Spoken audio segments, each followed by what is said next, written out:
CXO Community. CXO Community.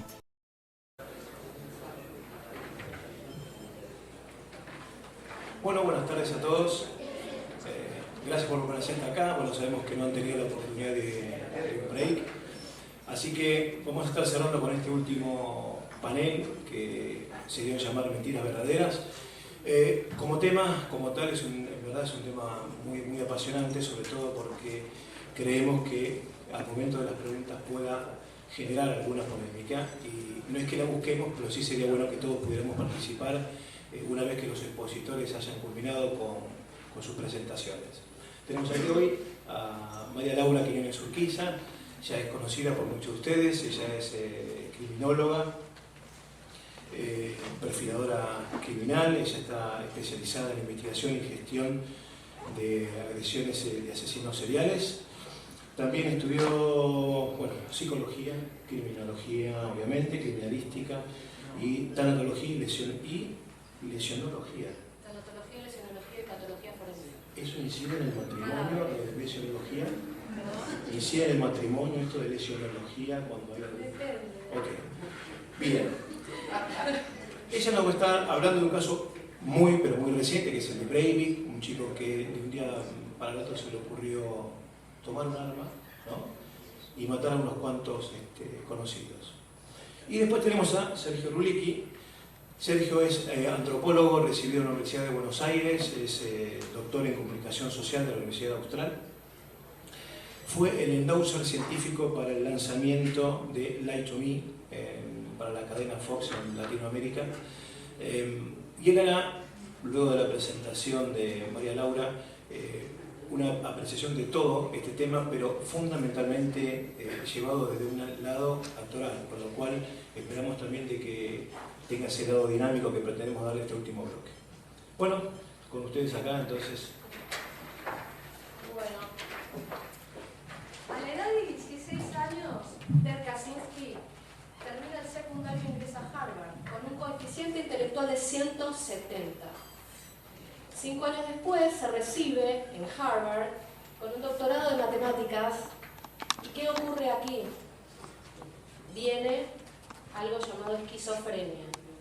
¿Qué ocurre en la esquizofrenia? La esquizofrenia es un defecto talámico en el tálamo óptico cerebral. ¿Qué ocurre en el tálamo óptico cerebral? La percepción del mundo externo e interno es totalmente distorsionada. El razonamiento del enfermo, de quien la padece, es correcto, es razonable, está bien, pero aparece el delirio, porque él intenta colocarle palabras a esto raro que siente, esto novedoso, estas palabras, a estos ruidos que escucha en cuartos vacíos, ¿sí? A estos neologismos, inventan palabras para definir todo esto. Ted Kaczynski, durante los años de colegio, durante los años de universidad, padece una esquizofrenia insidiosa, es decir, no irrumpe bruscamente, no se hace notar. Ted Kaczynski era recordado en la universidad del college, en la universidad, como un tipo maloliente, ¿sí? Un tipo donde uno entraba en el cuarto y habían docenas de platos sucios, ropa sucia de meses, y no se bañaba durante semanas, pero su genialidad era impresionante. Y como vino, la esquizofrenia se fue. Ted Kaczynski encriptó todo lo que iba a hacer durante sus años de Unabomber. Recién es atrapado en el año 95 y en el año 2010 se puede desencriptar todo aquello que Ted Kaczynski tenía escrito en su cabaña, en cuadernos, donde solo había números, comas y espacios, donde él decía cómo iba a matar, cómo iba a bombardear colegios, profesores de computación, aerolíneas, cómo iba a hacer todo eso. Ay, ¿cómo se baja? Ted Kaczynski llega un momento en que es el Unabomber, se sabe que es el Unabomber, él vive en una choza en las afueras de Lincoln, Montana, sufre un autoaislamiento patológico, es decir, pierde el contacto con todo el mundo real, digamos, de la afuera, y con quien únicamente mantiene correspondencia epistolar con un mexicano. He aquí cuando aparece otro bombardero, quien bomba de Oklahoma, en Estados Unidos, no sé si lo recuerdan. Kaczynski se pone celoso y envía un manifiesto al New York Times y dice, en un término de 90 días van a tener que publicar mi manifiesto, porque si no voy a bombardear la Universidad de Berkeley, ¿sí? El New York Times coloca el manifiesto, lo publica, y los neologismos, estas palabras del esquizofrénico, fueron reconocidas por el hermano y la cuñada de Ted Kaczynski, del Unabomber, en los manifiestos, y es así como él es atrapado. Este deseo de celebridad, este deseo de atribuirse y decir, no, aquel que bombardea soy yo, lo llevaron a la perdición. Ay, ¿cómo es esto? Soy cruel. Oh, shit. Ah, bueno. Cho, Virginia Kent. Este sujeto, cuando comienza, fue víctima de bullying, una víctima terrible de bullying, pero durante años, por ser coreano, por ser amarillo, por ser tímido. Llega un momento en que él hace un brote emocional, no un brote psicótico como lo hizo Ted Kaczynski, donde la falla era talámica, la falla era endógena, la falla era química. Aquí lo que ocurrió fue que durante años de estrés, de padecer daño emocional, provocaron un daño psíquico, y es allí donde irrumpe ese momento donde él decide tomar las riendas y decide matar en la Universidad Politécnica de Virginia Tech. Pero durante el ataque, que duró 2 horas, durante la matanza, Cho lo que hizo fue agarrar, ir a un locutorio, filmarse, grabar todo en un DVD, fotografiarse, enviar un manifiesto que había escrito a la NBC, lo envía por correo postal y vuelve a seguir matando. Es decir, acá se nos muestra un sujeto dotado de poder, donde se muestra temerario, poderoso, pero quien era realmente era el del medio, era un pobre coreano. Él se sentía un pobre coreano, lo hacían sentir un pobre coreano. Y es allí donde él dice, no tenía que ser esto, pude haberme ido, pude haber desaparecido, pero no escaparé más. No es propio de mí, pero por mis niños, por mis hermanos y hermanas que ustedes jodieron, fact, lo hice por ellos. Cuando llegó el momento, lo hice, tuve que hacerlo. Han tenido 100 billones de oportunidades y formas para evitarlo de hoy, pero han decidido derramar mi sangre. Es acá donde empieza este deseo de celebridad, de ser conocido, que después Anders Breivik hará lo que se dice el copycat, copiará, emulará a Unabomber con su primera bomba y a Cho con la matanza en la isla de Utøya. Aquí está Unabomber. En su momento, cuando a mí se me presentan estas imágenes, que fueron las primeras que aparecieron en la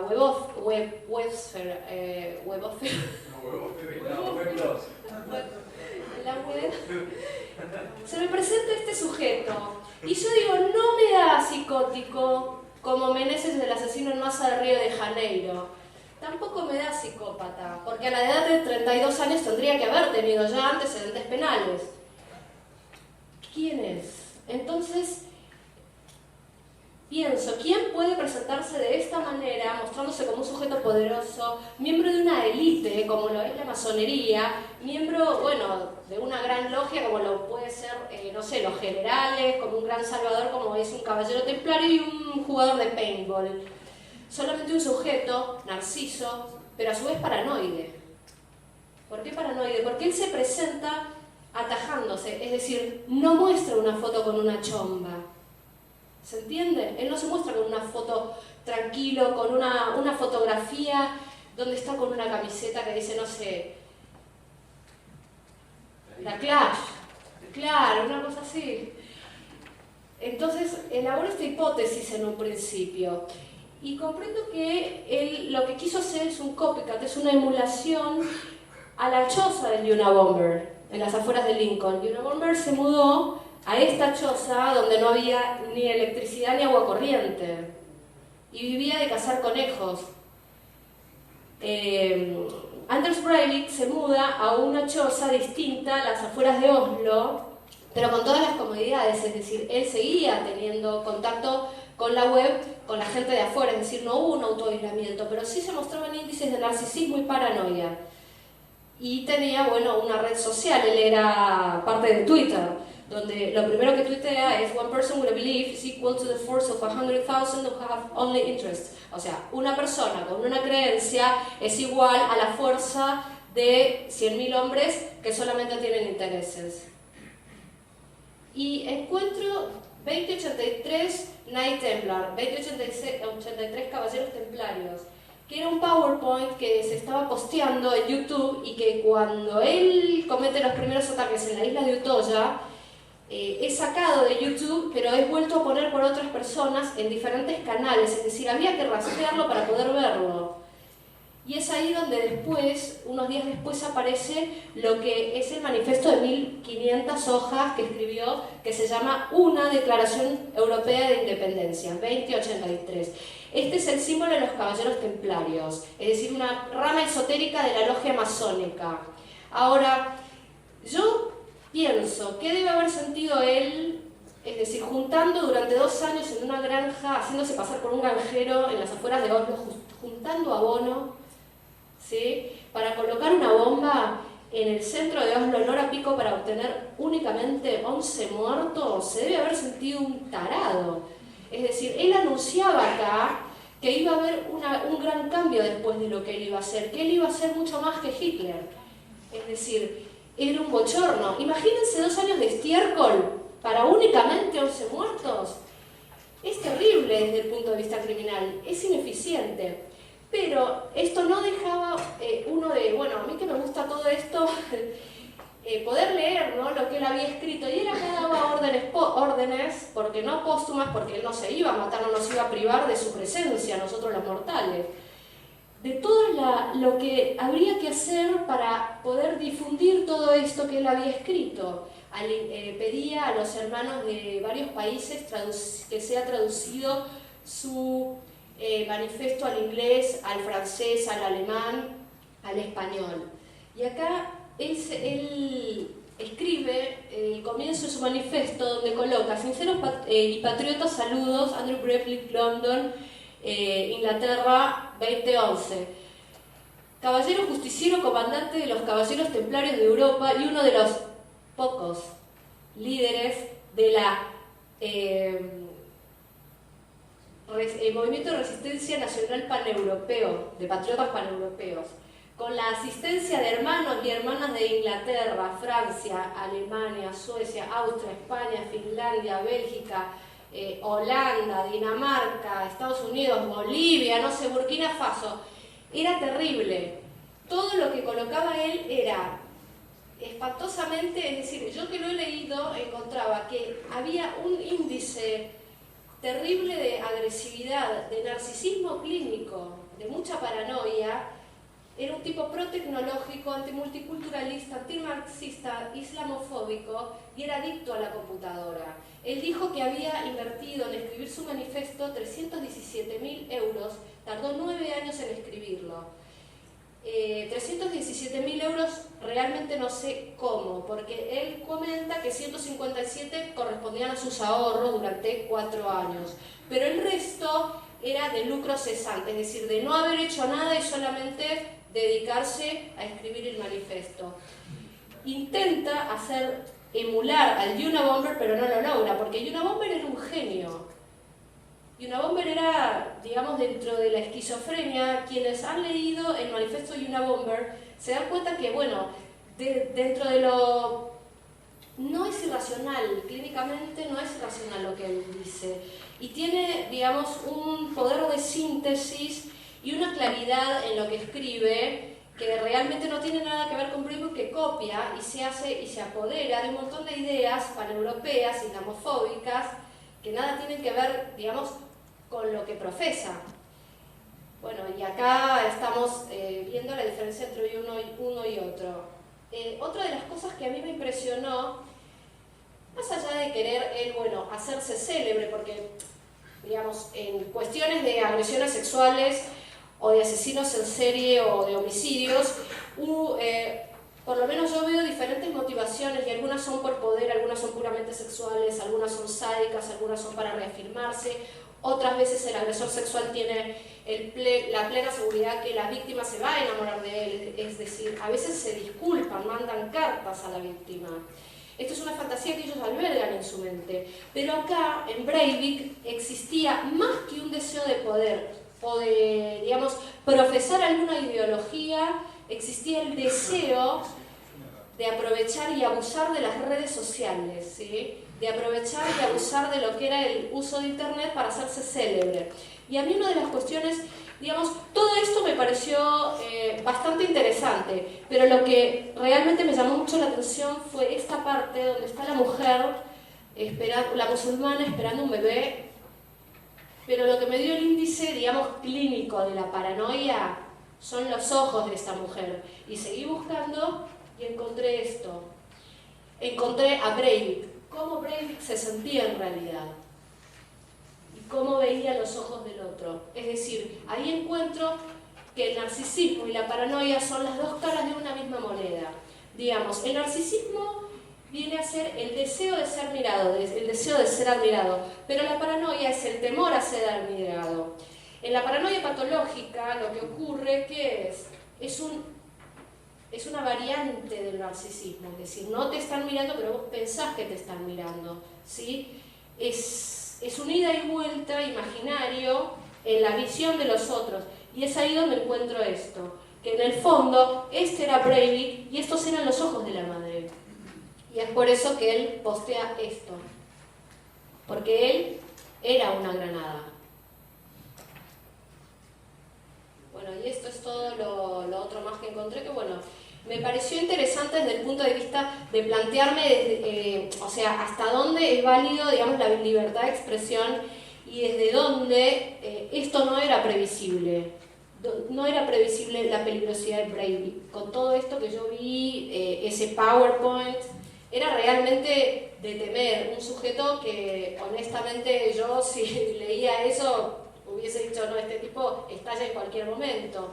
Como uno ve cierto grado de peligrosidad en un montón de sujetos, ¿no? Que por ejemplo, la gente víctima de bullying, como fue el caso de Meneses, el asesino del Más Río de Janeiro, que era un chico, bueno, que padecía esquizofrenia, pero todo esto de no ser aceptado por los compañeros, por su defecto físico, lo que hizo en él fue una especie de círculo vicioso donde aparecían la depresión, la ira, el deseo de revancha, la desilusión, el deseo de reivindicación y por último estalla el acto criminal. Y esto es propio de cómo él se protegía frente a los otros. Y una vez más pienso, ¿no?, que Breivik, como todos aquellos asesinos en masa que bombardean desde lejos, matan también por una cuestión emocional. Y no muchos, tienen una convicción religiosa verdadera, como lo son, algunos musulmanes. Hay algunos que toman esto como excusa o a la meva sus pseudópodos, ¿no? Toman esto y lo hacen propio, pero a su vez únicamente es una excusa para ejercer la violencia criminal. Bueno, no sé si quieren hacer alguna pregunta. Bueno, chao, se nos adelantó la hora. ¿Sí? Sí. Bueno, ¿quieren hacer alguna pregunta? ¿De algún caso puntual, actual? ¿Cómo han visto hasta ahora? Ella ha explicado un poco cómo son estas descripciones de ese interior que puede tener cada ser humano. Cuando nosotros vemos desde el lado del aspecto de la investigación, sobre todo lo que tenga que ver con la investigación criminal, mucho de lo que ha mencionado Laura ahora y de lo que luego nos va a ejemplificar Sergio, tiene mucho que ver en este día a día que nosotros tenemos. Podemos tenerlo al lado, un Breivik puede estar al lado nuestro, no digo que estar asistiendo a la conferencia, no digo que podemos buscar, no digo que alguien se vaya a levantar ahora y vaya a querer disparar contra todos. Si ven acá el amigo Mariano tiene un aire ahí medio como para pelar y volarnos a todos, pero sí es muy importante a veces tener una idea de cómo se va definiendo, y un poco lo que mencionó Laura en el caso de Linda Bomber, que era un genio, lo era a los 16 años. ¿no es cierto? En el 16 un cociente intelectual de 170. 170, o sea, era una barbaridad, lo esperable es 120. Entonces, es algo que lo sobrepasaba para la edad. Incluso cuando él ingresa a la universidad no es tratado como uno más, es tratado como lo que era un niño en el fondo. Te pongo una preguntita. Sí, cómo no. Así como muestra la serie Miénteme, ¿estudian esos comportamientos a nivel de criminalística? Yo, por lo menos, cuando he entrevistado personas, digamos, imputadas o acusadas de homicidio, a mí, y esto siempre lo traigo a colación, yo entrevisté al apóstol Jorge Pedraza, que fue sindicado como el ideólogo del motín de Sierra Chica, quien entrega el arma a Popó Brandán, que comienza, o sea, Jorge Pedraza, digamos, es el que tiene la idea del descuartizamiento, de jugar al fútbol y hacer las empanadas para los rehenes. Yo lo que noté, tuve dos entrevistas con él, una de 3 horas y otra de 3 horas y media en el penal de Olmos. Y yo lo que notaba era realmente mucha calma, pero no, yo tuve oportunidad de tomarle el checklist, la escala de medición y grado de psicopatía, ¿sí? De Robert Hale, que es, digamos, lo que se usa mucho en el mundo. Yo lo que notaba, digamos, era un comportamiento no falaz, ¿sí?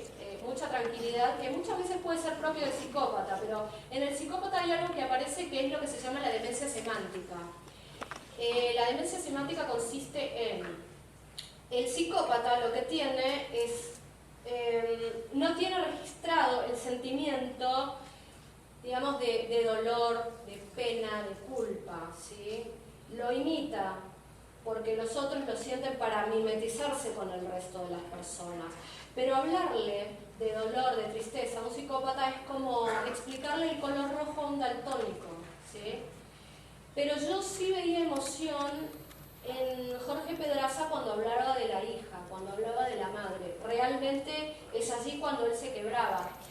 Lo que a mí me diría, bueno, que precisamente si fuese un verdadero psicópata, la demencia semántica, es decir, esa desconexión neuronal con la parte, digamos, emocional que falta en el psicópata, no lo hubiese encontrado, que sí la encontré en otros sujetos. Esto de, por ejemplo, es decir, a un psicópata vos le mostrás, o yo ahora mismo, no sé, empiezo a colocar fotos de descuartizamiento, ¿sí? O fotos de cadáveres, despedazados o, no sé, de niños, ¿sí? Muchos de ustedes van a sentir repulsión, pero en el caso de los psicópatas, no. El psicópata no se inmuta porque no lo siente, digamos, como ajeno a sí mismo, ¿sí? No, ustedes tendrían por ahí empatía con las víctimas, pero el psicópata no, al psicópata realmente no le importa. Y esa es la diferencia, por ejemplo, con el narciso, con el trastorno grave de narcisismo, ¿no? De la personalidad, que es el que para mí padecía Breivik. El tema con el trastorno narcisista de personalidad es que comparte muchos rasgos con la psicopatía, es decir, no respetar las leyes, saltarlas porque son un desafío, esta poca empatía con los otros. El trastorno narcisista de la personalidad la tiene, pero para sí mismo. Es decir, para el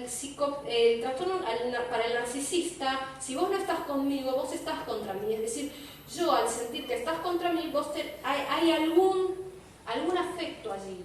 Blanco o negro, pero es un afecto al fin. En cambio, para el psicópata, si vos no estás de acuerdo conmigo, bueno, lo estará otro, ¿sí? Van pasando de víctima en víctima. No sé, ¿Alguna otra pregunta? Bueno, gracias. Sí. Te quería hacer una pregunta, porque acá en Argentina tuvimos dos casos. Uno fue el chico de Punta Alta, el de la matanza de Punta Alta, que también fue víctima de bullying. Más triste. Si podrías hacer alguna reflexión a eso, y si también tenés alguna reflexión sobre el tema Barrera, porque es muy discutido lo de Barrera, ¿no? Una persona que fue planeando sistemáticamente el asesinato de su familia y ahora aparece como una persona redimida, normal, que fue abusada, que no era comprendida por los estudiantes. Claro. Con respecto al tema del bullying, yo creo que deberían haber mucha más contención, digamos, con quienes son víctimas de bullying y no tanto con quienes son los bullies, ¿sí? Porque justo lo que decía, durante este estrés que sufre el chico en plena adolescencia, por ejemplo, de bullying, donde es humillado, donde es tratado como una porquería, donde es felpudizado, digamos, durante tanto tiempo debe provocar un daño psíquico. No sé en qué porcentaje, pero es daño psíquico. Y este daño psíquico se va a revelar, se va a mostrar en algún modo, ¿sí? Auto o halo, o sea, hacia afuera, autodestructivo o halodestructivo, ¿sí? O heterodestructivo.